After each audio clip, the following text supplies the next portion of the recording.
Hello friend, आप सभी का स्वागत है जीत स्टडी पॉइंट यूट्यूब चैनल में। आज के इस वीडियो में सीटेट दिसंबर 2024 एग्जाम के लिए प्रीवियस ईयर क्वेश्चन पेपर करने वाले हैं। सीटेट एग्जाम में 150 प्रश्न पूछे जाते हैं और 150 मार्क का एग्जाम होता है। 150 मिनट आपको मिलते हैं और जिन भी छात्रों के 150 में से 90 नंबर तक आ जाते हैं, 90 नंबर आ जाते हैं, वे सभी छात्र क्वालिफाई होते हैं। और सीटेट एग्जाम में देखेंगे सबसे ज़्यादा प्रश्न आपके प्रीवियस ईयर क्वेश्चन पेपर से ही पूछे जाते हैं। अगर आप सीटेट एग्जाम के लिए 2011 से लेकर के 2024 तक के सभी प्रीवियस ईयर क्वेश्चन पेपर अगर आप अच्छी तरीके से कवर कर लेते हैं तो 150 में से देखेंगे 110 से 120 नंबर आप सिर्फ प्रीवियस ईयर क्वेश्चन पेपर से ही कर सकते हैं। और आज के इस वीडियो में प्रीवियस ईयर क्वेश्चन पेपर ही करने वाले हैं। और आज की क्लास में हम यहाँ पे सीडीपी के 30 प्रश्न करेंगे। और ये देखिए आपका 7 जुलाई 2024 का पेपर है। यहाँ पर देख सकते हैं 7 जुलाई 2024 का बिल्कुल यहाँ पे रियल पेपर है और यही सब प्रश्न आपके पूछे गए हैं। और अगर आप यहाँ पे अच्छी तरीके से प्रैक्टिस कर लेते हैं, अच्छी तरीके से प्रीवियस ईयर क्वेश्चन पेपर कर लेते हैं तो पहली बार में ही आप सीटेट एग्जाम को पास कर सकते हैं। तो देखिए सबसे पहला आपका यहाँ पे सीडीपी में है आपका बाल विकास और शिक्षा शास्त्र है। और इसका देखिए सबसे पहला प्रश्न आपका है कि प्रगतिशील शिक्षा में बच्चों को किस तरह से देखा जाता है। ध्यान से आप लोग देखेंगे, दिया गया है कि प्रगतिशील जब शिक्षा होती है उसमें बच्चों को किस तरह से देखा जाता है। तो यहाँ पर क्या हो जाएगा कि ज्ञानवर्धक और अर्थ की रचना करने वाले के रूप में देखा जाता है। तो यहाँ पे थर्ड वाला आपका बिल्कुल राइट आंसर होगा। इसके बाद देखिए अगला प्रश्न आपका यहाँ पर है कि दूसरा प्रश्न है कि छात्रों के लिए कक्षा में प्रतिक्रिया सबसे अधिक प्रभावी होती है जब। यहाँ पर कि आपसे प्रश्न है कि छात्रों के लिए जो कक्षा में आपके फीडबैक होते हैं, फीडबैक सबसे अधिक आपके इफेक्ट कब डालते हैं, यह आपसे पूछा गया है। तो यहाँ पर कि इसका राइट आंसर हो जाएगा यह सीखने की गतिविधि के दौरान और पश्चात भी होता है। तो यहाँ पे सेकेंड वाला आपका राइट आंसर हो जाएगा। इसके बाद देखिए अगला प्रश्न आपका यहाँ पर है थर्ड। देखिए यहाँ पे क्वेश्चन दिया गया है, ध्यान से देखेंगे और आंसर करने का प्रयास करेंगे। देखिए अभिकथन दिया गया है, कारण है और आपको सही विकल्प बताना है। देखिए दिया गया है कि किशोरावस्था के दौरान जेंडर अपेक्षाओं के अनुरूप स्त्रीत्व या पुरुषत्व की परंपराओं का पालन करने के लिए दबाव बढ़ जाता है। यह देखिए आपका अभिकथन दिया गया है। इसके बाद देखिए कारण दिया गया है कि जेंडर और जेंडर भूमिकाएं जैविक रूप से निर्धारित की जाती हैं। तो यहाँ पर देखेंगे जो फर्स्ट वाला दिया गया है कि किशोरावस्था के दौरान जो जेंडर अपेक्षाओं के अनुरूप स्त्रीत्व या पुरुषत्व की परंपराओं का पालन करने के लिए दबाव बढ़ जाता है, यह आपका सही है। लेकिन जो जेंडर और जो जेंडर भूमिकाएं हैं जैविक रूप से निर्धारित नहीं की जाती हैं। तो यहाँ पे देखिए फर्स्ट वाला सही हो जाएगा और जो यहाँ पे आर वाला है यह गलत हो जाएगा। तो यहाँ पे थर्ड वाला आपका बिल्कुल राइट आंसर होगा। इसके बाद देखिए यहाँ पे नेक्स्ट प्रश्न है। और अगर आप यहाँ पे पूरी क्लास करते हैं, अच्छी तरीके से करते हैं तो धीरे धीरे जो सीडीपी के पोर्शन है यह आपको अच्छी तरीके से समझ में आने लगेंगे और आप इसमें काफ़ी अच्छा स्कोर कर सकते हैं। देखिए दिया गया है चौथे प्रश्न में, सुनीता एक 12 वर्षीय लड़की विशेष संगीतीय क्षमता रखती है। उसके माता पिता दोनों ही निपुण गायक हैं और वे सुनीता को अपनी आवाज़ को और बेहतर करने के लिए प्रशिक्षण कक्षा में भेज रहे हैं। सुनीता की यह क्षमता संभावित रूप से किन कारकों की अंतःक्रिया का परिणाम है, यह आपको बताना है। तो यहाँ पर कि इसका राइट आंसर हो जाएगा, इसमें देखिए कुछ आनुवांशिक लक्षण होंगे और कुछ वातावरण का इफेक्ट होगा। तो यहाँ पे थर्ड वाला आपका राइट आंसर हो जाएगा। इसके बाद देखिए यहाँ पे अगला प्रश्न आपका दिया गया है। अगला देखिए प्रश्न आपका यहाँ पर है कि संवेदनशील अवधि वह समय अवधि होती है जिसके दौरान कुछ यहाँ पे खाली स्थान है विशेष रूप से सामान्य विकास के लिए महत्वपूर्ण होती है। तो यहाँ पर देखेंगे इसका राइट आंसर हो जाएगा पर्यावरणीय कारक। देखिए यहाँ पे पर्यावरणीय कारक होगा तो यहाँ पे थर्ड वाला आपका राइट आंसर हो जाएगा। इसके बाद देखिए अगला प्रश्न आपका यहाँ पर है, विद्यार्थियों में समालोचनात्मक चिंतन को विकसित करने के लिए एक शिक्षक को। तो यहाँ पर कि इसका राइट आंसर हो जाएगा, देखिए दिया गया है विद्यार्थियों में जो समालोचनात्मक चिंतन होता है इसको विकसित करने के लिए, डेवलप करने के लिए एक शिक्षक को क्या करना चाहिए। तो यहाँ पर क्या हो जाएगा कि ऐसे सवाल देने चाहिए जिनमें निष्कर्ष भी हों, व्याख्याएं भी शामिल हों। तो यहाँ पे थर्ड वाला आपका बिल्कुल राइट आंसर होगा। इसके बाद देखिए यहाँ पे नेक्स्ट प्रश्न है, 7वां क्वेश्चन है कि एक शिक्षिका खुद से पूछती है, मैं ऐसे अनुभव कैसे प्रदान कर सकती हूँ जिसमें छात्रों को पर्यावरण में विभिन्न प्रकार की वस्तुओं को वर्गीकृत करने और उनकी वर्गीकरण की स्कीमों का विश्लेषण करने की आवश्यकता हो। वह छात्रों में किस बुद्धिमत्ता को बढ़ावा देने की कोशिश कर रही है। तो यहाँ पर कि इसका राइट आंसर हो जाएगा प्राकृतिक बुद्धिमत्ता। तो यहाँ पर आपका थर्ड वाला राइट आंसर होगा। इसके बाद देखिए 8th क्वेश्चन है, 8वां क्वेश्चन है आपका, महारत हासिल करने के लक्ष्य निर्धारित करने से छात्र की अभिप्रेरणा और योग्यता के बारे में विचार कैसे प्रभावित होते हैं। तो यहाँ पर कि इसका राइट आंसर हो जाएगा, यह देखिए आपका अक्सर योग्यता के वृद्धिशील दृष्टिकोण में बढ़ी हुई आंतरिक अभिप्रेरणा और विश्वास को दर्शाता है। तो सेकंड वाला राइट आंसर होगा। इसके बाद एक यहाँ पे नेक्स्ट है 9वां देखिए क्वेश्चन आपका यहाँ पर है, रमा एक शिक्षिका है जो वाइगोत्स्की के सिद्धांत को अपनी कक्षा में लागू कर रही है और वह एक चुनौतीपूर्ण कार्य को पूरा करने के लिए अपने छात्रों को समूहों में काम करने के लिए नियुक्त करती है। कार्य के दौरान एक छात्र एक महत्वपूर्ण संकल्पना को समझने के लिए संघर्ष करता है। रमा के लिए इस छात्र की मदद करने का सबसे प्रभावी तरीका क्या होगा।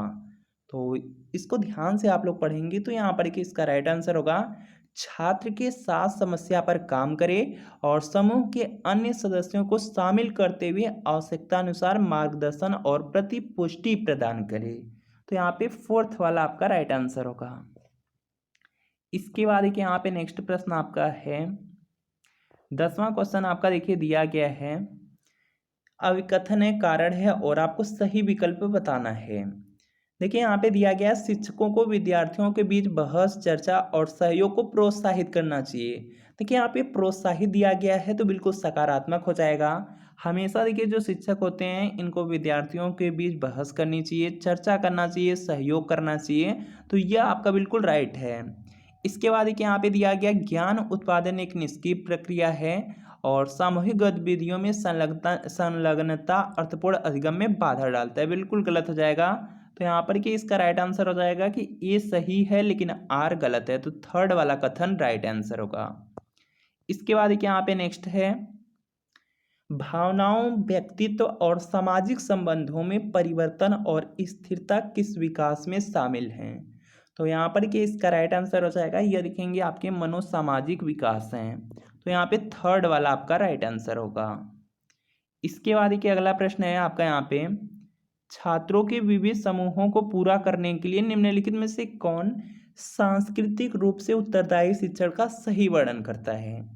तो यहाँ पर देखिए हो जाएगा आपका यहाँ पे सांस्कृतिक रूप से उत्तरदायी शिक्षण दिया गया है। तो यहाँ पे सुविचारित होना चाहिए, फर्स्ट वाला आपका होना चाहिए। अनुकूलित है, बिल्कुल होना चाहिए। तो यहाँ पे सेकंड वाला भी होगा। विभेदित, तो यहाँ पर कि विभेदित भी होना चाहिए। तो यहाँ पे थर्ड वाला भी हो जाएगा। कभी भी देखिए यहाँ पे स्टैंडर्डाइज्ड नहीं करना है, मानकीकृत नहीं करना है। तो यहाँ पे हो जाएगा फर्स्ट, सेकंड, थर्ड होने चाहिए। तो यहाँ पर देखेंगे थर्ड वाले में दिया गया है तो थर्ड वाला आपका राइट आंसर होगा। ध्यान से क्वेश्चन करेंगे तभी आप लोग अच्छी तरीके से कर पाएंगे। बाकी यहाँ पर देखिए नेक्स्ट है आपका 13वां क्वेश्चन आपका यहाँ पर दिया गया है, स्कूलों को उस ढांचे के भीतर कार्य करना चाहिए जो तैयार उत्पाद और सीखने के परिणामों का आकलन करते हैं। इसके बाद एक यहाँ पे दिया गया है, सीखना पक्के तौर पर अनुक्रमिक और पदानुक्रमित है, दोनों के दोनों कथन गलत हैं। तो यहाँ पर क्या हो जाएगा आपका, यहाँ पे ए आर दोनों गलत हैं। तो यहाँ पे फोर्थ वाला आपका राइट आंसर हो जाएगा। 13वां में आपका यहाँ पर देखेंगे चौथा ऑप्शन आपका राइट आंसर होगा। 14वां देखिए प्रश्न आपका है, लेव वाइगोत्स्की के अनुसार भाषा और विचार के बीच क्या संबंध है। भाषा और विचार के बीच आपको रिलेशन बताना है, संबंध बताना है। तो यहाँ पर देखेंगे इसका राइट आंसर हो जाएगा भाषा और देखिए जो विचार है यह विकास की बहुत ही जटिल विनिमय प्रक्रियाएं हैं। तो यहाँ पे फोर्थ वाला राइट आंसर होगा। इसके बाद देखिए यहाँ पे नेक्स्ट प्रश्न आपका दिया गया है, निम्नलिखित में से कौन सा सही सुमेलित युग्म है। सही सुमेलित युग्म बताना है। और यहाँ पर देखेंगे आप लोग दिया गया है यहाँ पर देखिए दिया गया है आपका सही सुमेलित वाला पूछा गया है। तो यहाँ पर क्या हो जाएगा, मानक संदर्भित मूल्यांकन के लिए दिया गया है। देखिए जो मानक संदर्भित मूल्यांकन होता है यह साथियों के प्रदर्शन की तुलना करता है, तुलना करना होता है, तो यहाँ पे आपका सेकंड वाला राइट आंसर होगा। इसके बाद देखिए यहाँ पे नेक्स्ट है, निम्नलिखित में से क्या दृष्टिबाधित विद्यार्थियों को कक्षा में भागीदारी लेने में बाधा डालता है। तो यहाँ पर कि इसका राइट आंसर आपका हो जाएगा मुद्रित पाठ्यपुस्तकें और नोट्स हो जाएगा। यहाँ पर कि सीधा सीधा दिया गया है कि निम्नलिखित में से क्या ऐसी चीज़ें हैं जो दृष्टिबाधित छात्र हैं, अगर कोई भी छात्र है उसको नहीं दिखाई दे रहे हैं तो कक्षा में उनको देखिए भागीदारी लेने में क्या बाधा डालता है। तो ये देखिए जो आपकी मुद्रित पाठ्य पुस्तकें होती हैं, जो छपी हुई पुस्तकें होती हैं और नोट्स होते हैं, ये देखिए बाधा डालते हैं। तो यहाँ पे सेकंड वाला आपका राइट आंसर होगा। इसके बाद देखिए यहाँ पे नेक्स्ट है, लॉरेंस कोहलबर्ग ने बच्चों के नैतिक विकास का अध्ययन करने के लिए किस विधि का प्रयोग किया। तो यहाँ पर देखेंगे इसका राइट आंसर हो जाएगा बच्चों के सामने नैतिक दुविधाएं रखना और अनुक्रियाओं की समालोचना करना। सेकंड वाला बिल्कुल राइट आंसर हो जाएगा। इसके बाद देखिए यहाँ पे नेक्स्ट प्रश्न आपका दिया गया है, रचनावादी शिक्षण विद्यार्थियों को खालिस्तान अधिगम की ओर ले जाता है। जो देखिए यहाँ पे रचनावादी शिक्षण होता है यह विद्यार्थियों को किस अधिगम की ओर ले जाता है यह आपको बताना है। यहाँ पर देखेंगे इसका जो राइट आंसर है यह देखिए होगा खोज आधारित। खोज आधारित देखेंगे दिया गया फर्स्ट में ही दिया है तो फर्स्ट राइट आंसर होगा। इसके बाद देखिए यहाँ पे नेक्स्ट प्रश्न आपका दिया गया है, पठन वैकल्य से जूझ रहे छात्रों को पढ़ना सिखाया जा सकता है। तो यहाँ पर कि इसका राइट आंसर हो जाएगा व्यवस्थित यहाँ पे ध्वन्यात्मक प्रशिक्षण के माध्यम से, तो फर्स्ट वाला राइट आंसर होगा। इसके बाद देखिए यहाँ पे नेक्स्ट है आपका प्रश्न है, और यहाँ पे प्रश्न है कि जिन पियाजे के संज्ञानात्मक विकास का सिद्धांत यह बताता है कि। तो यहाँ पर कि इसका राइट आंसर हो जाएगा कि पाठ्यक्रम को बच्चों के आय समूह व चरण को ध्यान में रखकर तैयार किया जाना चाहिए। तो यहाँ पे थर्ड वाला आपका राइट आंसर होगा। इसके बाद क्या नेक्स्ट प्रश्न है आपका 21वां प्रश्न है, आप एक शिक्षक हैं जो अपने छात्रों को परासंज्ञानात्मक कौशल विकसित करने में मदद करना चाहते हैं। निम्नलिखित में से कौन सी रणनीति इस प्रकार के चिंतन को बढ़ावा देने की सबसे अधिक संभावना है, किससे यह बताना है।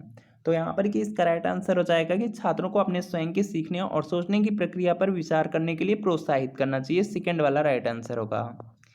इसके बाद देखिए यहाँ पे नेक्स्ट है, निम्नलिखित में से कौन सा कथन है जो स्वालीनता के संदर्भ में सही है। स्वालीनता दिया गया है, तो यहाँ पर देखेंगे इसका राइट आंसर हो जाएगा, देखिए जो आपके यहाँ पे स्वलीनता होता है यह एक तंत्र की विकासात्मक विकार है, कमी है। तो यहाँ पे सेकंड वाला आपका राइट आंसर हो जाएगा। इसके बाद देखिए यहाँ पे नेक्स्ट है, पियाजे और वाइगोत्स्की के सिद्धांतों में एक प्रमुख समानता है। तो यहाँ पर कि इसका राइट आंसर हो जाएगा बच्चों की स्वयं की शिक्षा में संलग्नता और जुड़ाव। थर्ड वाला आपका राइट आंसर होगा। थर्ड वाला यहाँ पर देखिए राइट आंसर होगा। इसके बाद देखिए यहाँ पे नेक्स्ट है 24वां प्रश्न है, और जल्दी से आप लोग करने का प्रयास करेंगे। और यहाँ पर देखिए दिया गया है, शिक्षकों की शिक्षार्थियों के बीच व्यक्तिगत भिन्नताओं का सम्मान करना चाहिए और सभी शिक्षार्थियों की आवश्यकताओं के अनुसार अपने शिक्षण को समायोजित करना चाहिए। बिल्कुल सही कथन दिया गया है, यह देखिए आपका सही है। शिक्षकों को विविध पृष्ठभूमि के शिक्षार्थियों को पढ़ाते समय उनके बीच सहयोग, समूह कार्य और बातचीत से बचना चाहिए दिया गया है, बिल्कुल गलत है। तो यहाँ पर क्या हो जाएगा कि ए सही है लेकिन आपका आर गलत है। थर्ड वाला आपका राइट आंसर होगा। इसके बाद देखिए यहाँ पे नेक्स्ट है, किस अधिगम की रणनीति में बच्चों द्वारा दूसरों को सिखाना शामिल है जो उन्होंने सीखा है। तो यहाँ पर देखेंगे इसका राइट आंसर हो जाएगा आपका व्याख्यात्मक शिक्षण होता है। थर्ड में थर्ड राइट आंसर होगा। इसके बाद देखिए यहाँ पे नेक्स्ट प्रश्न है, जल्दी से आप लोग भी करने का प्रयास करेंगे। एशियाई संस्कृतियों में जो सामाजिक सद्भावना पर जोर देते हैं, क्रोध की अभिव्यक्तियों को हतोत्साहित किया जाता है और शर्म को प्रोत्साहित किया जाता है। यह देखिए आपको अभिकथन दिया गया है, यह देखिए आपको अभिकथन दिया गया है। और इसके बाद देखिए यहाँ पे दिया गया, भावनाएं व्यक्तिपरक हैं और सीखने में कोई भूमिका नहीं निभाती हैं। तो सीधा सीधा पढ़ेंगे, फर्स्ट वाला आपका राइट आंसर हो जाएगा। भावनाएं देखिए दिया गया व्यक्तिपरक है और सीखने में कोई भी भूमिकाएं नहीं निभाती हैं, बिल्कुल गलत है। तो यहाँ पे हो जाएगा फर्स्ट सही है, और यहाँ पे जो आपका आर वाला है गलत है, तो यहाँ पे थर्ड वाला आपका राइट आंसर होगा। इसके बाद यहाँ पे नेक्स्ट प्रश्न है, जिन पियाजे के अनुसार बच्चे वयस्कों से किस प्रकार भिन्न हैं। तो यहाँ पर कि इसका राइट आंसर हो जाएगा, जो देखिए यहाँ पे बच्चों की सोच है वयस्कों से गुणात्मक रूप से भिन्न होती है, तो यहाँ पे थर्ड वाला आपका राइट आंसर हो जाएगा। इसके बाद देखिए यहाँ पे नेक्स्ट प्रश्न है आपका, निम्न में से कौन सा प्रश्न है जो विश्लेषणात्मक चिंतन को बढ़ावा देता है। तो यहाँ पर देखेंगे इसका राइट आंसर हो जाएगा, देखिए यहाँ पे हो जाएगा कि भारत में जनसंख्या वृद्धि के विभिन्न कारण क्या हैं। इससे देखिए क्या होगा, विश्लेषण होगा, विश्लेषणात्मक चिंतन होगा, तो यहाँ पे फोर्थ वाला आपका राइट आंसर हो जाएगा। इसके बाद देखिए यहाँ पे नेक्स्ट प्रश्न है, समावेशी कक्षाओं में क्या होता है यह बताना है। तो यहाँ पर कि इसका राइट आंसर हो जाएगा यहाँ पे समावेशी कक्षाएं यहाँ पर आपको दिया गया है। तो यहाँ पर कि इसका राइट आंसर हो जाएगा, अलग अलग भिन्नताओं के अनुसार विभेदित निर्देश दिए जाते हैं, तो यहाँ पे थर्ड वाला राइट आंसर होगा।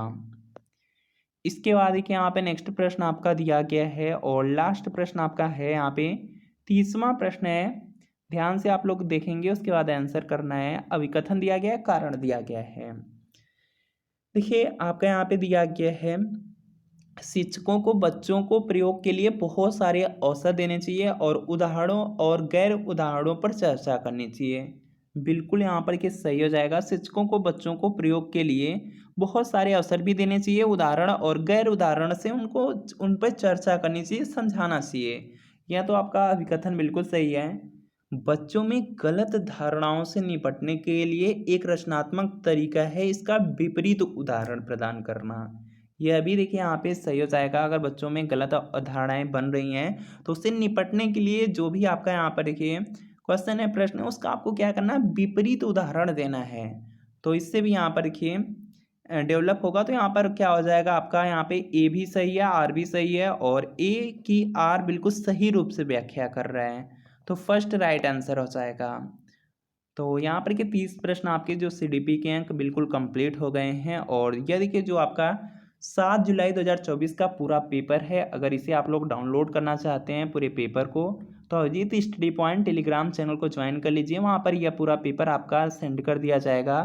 वहाँ से यह पूरा पेपर और इस पेपर का पूरा सलूशन आप लोग बिल्कुल फ्री में डाउनलोड कर सकते हैं। तो Ajit study point Telegram channel को ज्वाइन कर लीजिए और इस चैनल को आप लोग सब्सक्राइब जरूर कर लीजिए। इस चैनल से आपको सीटेट की पूरी कंप्लीट तैयारी मिलेगी, तो चैनल को सब्सक्राइब आप लोग जरूर कर लीजिए।